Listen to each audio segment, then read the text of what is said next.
One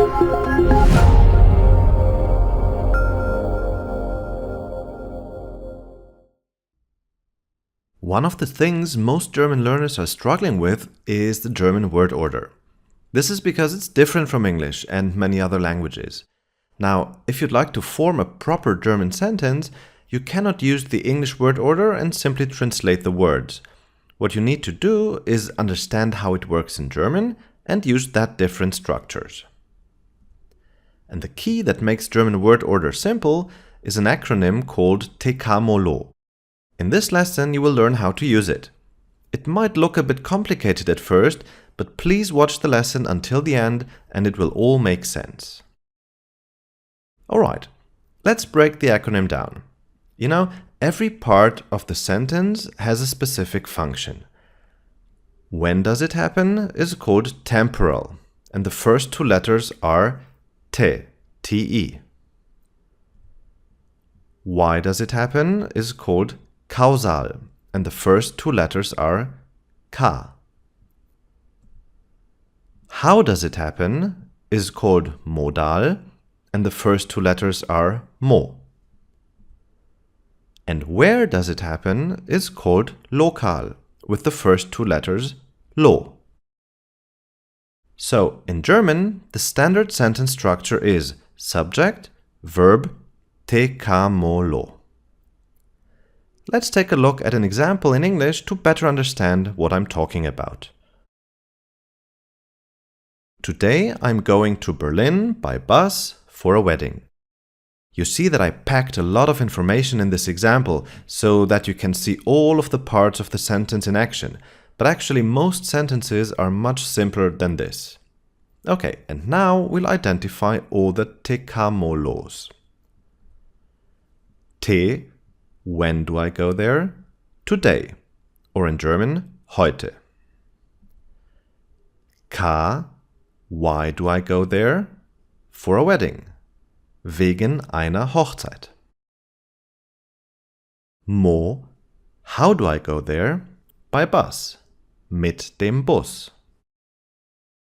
Lo, where am I going? To Berlin. Nach Berlin. And now the whole sentence in German. Ich fahre heute wegen einer Hochzeit mit dem Bus nach Berlin. Alright, I said before that not every sentence has all the different parts that I mentioned in my example. Here we have a sentence without te, temporal, and ka, causal. Ich fahre mit dem Bus nach Berlin.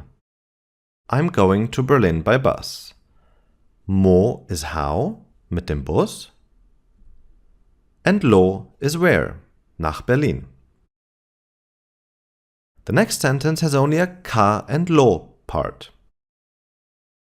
Ich fahre zum Shoppen nach Berlin. I'm going to Berlin to shop. Ka is why, zum Shoppen. Lo is where, nach Berlin. Okay, here is in my opinion one of the most common examples with time and location. Ich fahre morgen nach Berlin. I'm going to Berlin tomorrow. T, when, morgen. Lo, where, nach Berlin. The next example is the same sentence but in the past tense, and you see that the past participle has its usual place at the end of the sentence. Ich bin gestern nach Berlin gefahren. I went to Berlin yesterday. T, when, gestern. Lo, where, nach Berlin. Now, there is an exception to this rule. If you'd like to make a special emphasis, one of the Teka Molos can be placed at the beginning of the sentence. The others stick to their order. Here, for example, I put the ka particle at the beginning of the sentence. Wegen einer Hochzeit fahre ich heute nach Berlin. Because of a wedding, I'm going to Berlin today. So I'm really emphasizing why I'm going to Berlin. The other parts of the sentence stick to their order. And as you remember from one of my previous lectures, the verb is always in position 2. That's why you cannot say wegen einer Hochzeit ich fahre heute nach Berlin, but you have to switch the subject and the verb and say wegen einer Hochzeit fahre ich heute nach Berlin. So that is how German word order works. I know it looks confusing at first, but you will get a feeling for it the longer you learn the language. As I mentioned, the most common sentence structure is a sentence with a time and a location. So if there is only one thing you take from this lesson, then please remember that in German, time always comes before location. And that's it. I'll see you in the next lesson.